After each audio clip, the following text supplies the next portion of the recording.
Comment investir en location saisonnière? Ici Sophie Vergès, bonjour à toutes, bonjour à tous, je vous souhaite la bienvenue sur ce nouveau podcast.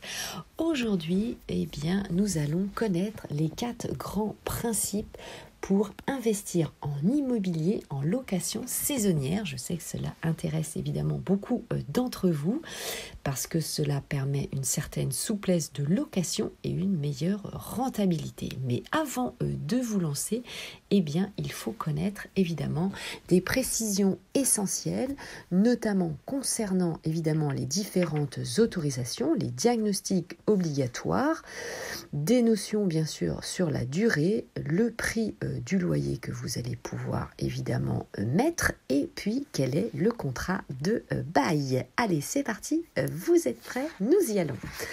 Alors, premièrement, faut-il obtenir une autorisation pour louer un bien en location saisonnière? La réponse est oui, puisque avant de louer un bien immobilier meublé de tourisme, vous devez effectuer une déclaration au service de l'urbanisme de la ville où est situé le bien, au moyen d'un imprimé CERFA 140 04 étoile 0. Sinon, vous le savez, à défaut, vous avez une possibilité d'amende. Donc, bien sûr, ne vous mettez pas en irrégularité. Mais une exception existe si, évidemment, vous louez ponctuellement votre résidence principale. Mais là, bien sûr, je parle de l'autorisation que vous devez obtenir lorsque c'est un investissement immobilier.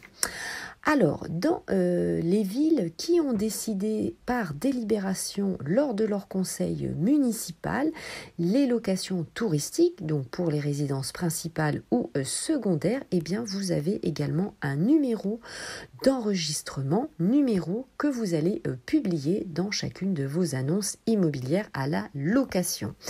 Les plateformes évidemment intermédiaires de location, la plus connue évidemment nous allons la citer, Airbnb par exemple, ont l'obligation de supprimer votre annonce immobilière si vous n'avez pas stipulé ce numéro d'enregistrement. Donc c'est un numéro essentiel pour louer votre bien immobilier.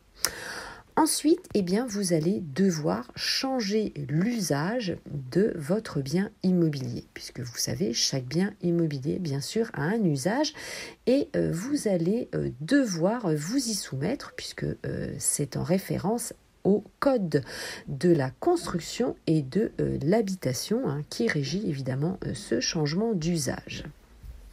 Alors, il va falloir évidemment demander l'autorisation évidemment au service de l'urbanisme, ce changement d'usage. Et si vous êtes en copropriété, évidemment, il va falloir que vous ayez l'accord de la copropriété. Lisez bien avant d'acquérir, investir, le règlement de copropriété. Quel est l'usage évidemment de votre copropriété, puisque dans toutes les copropriétés, la location saisonnière n'est bien sûr pas autorisée. Donc attention, ce point est essentiel, bien sûr. Il n'y a pas que les formalités, on va dire, administratives. La copropriété, évidemment, est nécessaire. Appelez notamment le président du conseil syndical, il saura vous renseigner, il se fera un plaisir d'ailleurs de vous renseigner sur vos futures démarches. Donc attention à ce point, évidemment, ne vous précipitez pas. Alors ensuite, autre point à connaître, quelles sont vos autres obligations? Alors ça va être bien sûr les diagnostics, vous le savez, comme pour la vente, vous avez des diagnostics immobiliers à fournir à votre futur locataire, notamment l'état des risques de pollution. Vous savez que cet état des risques a une validité très courte et il faudra la fournir. Si le bien immobilier est avant le 1er janvier 1949, il vous faudra aussi réaliser le constat de risque d'exposition au plomb. Pour cela, bien sûr, contactez un cabinet de diagnostic immobilier. Pareil, il vous donnera la liste et il vous fera bien sûr les diagnostics nécessaires. Rassurez-vous, il n'y a évidemment pas d'angoisse à avoir sur ce sujet. Ensuite, vous avez bien sûr le DPE, le diagnostic de performance énergétique, obligatoire évidemment lorsque la durée cumulée de vos locations saisonnières dépasse 4 mois par an. À compter du 1er juillet 2021, vous le savez, ce diagnostic évidemment a changé. Il est devenu opposable et sa durée de validité est de 10 ans. Vous devez avoir un détecteur de fumée normalisé qui va équiper le bien. Pour finir, vous avez un état des installations de gaz et d'électricité qui doit être fourni à votre locataire si ces installations ont plus de 15 ans. Sinon, vous avez bien sûr une attestation de mise en conformité évidemment, qui sera à fournir à votre locataire. Alors, comment ça se passe ? Comment fixer la durée et le montant de la location saisonnière ? C'est très simple. Vous ne pouvez pas louer plus de 3 mois consécutifs au même locataire.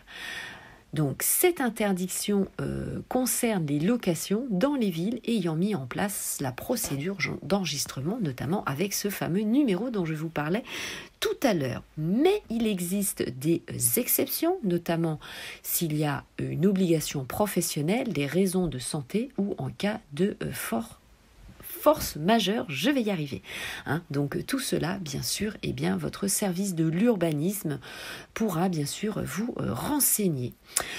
Alors, par contre, concernant le prix, le montant en fait du loyer pour la location saisonnière, rien n'est réglementé. C'est la raison pour laquelle, évidemment, beaucoup d'investisseurs investissent sur ce type de location.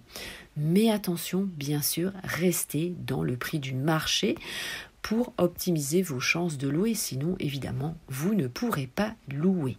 Donc pas de réglementation, mais soyez raisonnable. Avant d'aborder le dernier point, vous pouvez me suivre et bien sûr nous pouvons échanger ensemble sur mes différents réseaux sociaux.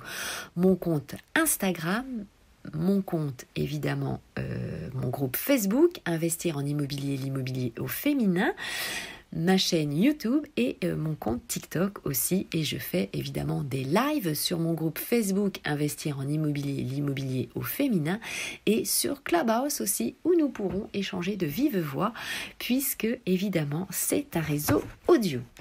Dernier point, faut-il écrire un contrat de bail pour une location saisonnière ? Oui, c'est bien sûr recommandé. Ce contrat de bail, vous allez l'écrire, vous allez l'accompagner évidemment d'un état des lieux d'entrée et surtout d'un inventaire de votre mobilier, d'un inventaire aussi par exemple où vous allez mettre et compter toutes les petites cuillères. Un diagnostiqueur immobilier propose évidemment parfois de réaliser cet état des lieux d'entrée. Faites-le parce que vous allez voir, c'est très fastidieux à faire et vous pouvez oublier certaines choses. Dans ce contrat de bail, c'est un classique. Vous allez avoir la même chose évidemment qu'un contrat de bail classique, c'est-à-dire votre identité, l'identité du propriétaire, du locataire, le temps, la durée de bail, l'adresse du bien, le prix du loyer, des arts que votre locataire a versé et évidemment l'étage du bien immobilier. Vous allez également avoir le montant prévisionnel de la taxe de séjour puisqu'en cas de location saisonnière, vous allez évidemment avoir la taxe de séjour. 2 exemplaires, bien sûr, seront à écrire et à signer, un pour vous en tant que propriétaire et un pour votre locataire. Voilà, maintenant vous savez tout, vous savez comment louer un bien immobilier en location saisonnière. J'espère que ce podcast vous aura plu. À très bientôt, évidemment, pour les prochains podcasts. Je vous souhaite un bon investissement, d'échanger ensemble. Je vous souhaite une très belle journée. Portez-vous bien. Ciao, ciao. À très vite. Je vous embrasse.